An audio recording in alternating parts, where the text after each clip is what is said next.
मुक्ताईनगर तालुक्यातील कोथळी येथील bus stand परिसरात अवैध देशी दारू विक्री सुरू असल्याचा आरोप नागरिकांनी केला आहे। या प्रकारामुळे गावातील वातावरणावर परिणाम होत असून अल्पवयीन मुलेही व्यसनाच्या आहारी जाण्याची भीती नागरिकांनी व्यक्त केली आहे।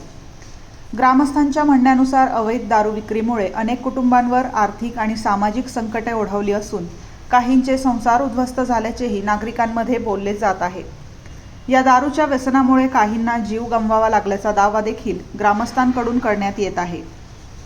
कोथळी हे गाव केंद्रीय मंत्र्यांचे मूळ गाव असल्याने येथे खुलेआम अवैध दारू विक्री कशी सुरू आहे असा सवाल काही ग्रामस्थांनी उपस्थित केला। तसेच या प्रकरणात राजकीय दबावामुळे कारवाई होत नसल्याचा आरोप काही नागरिक करत आहेत। या अवैध देशी विदेशी दारू विक्री विरोधात पोलीस प्रशासनाकडून ठोस कारवाई केली जाणार का याकडे संपूर्ण गावाचे लक्ष लागले आहे। MG न्यूज प्रतिनिधी ज्ञानेश्वर सावळे, मुक्ताईनगर।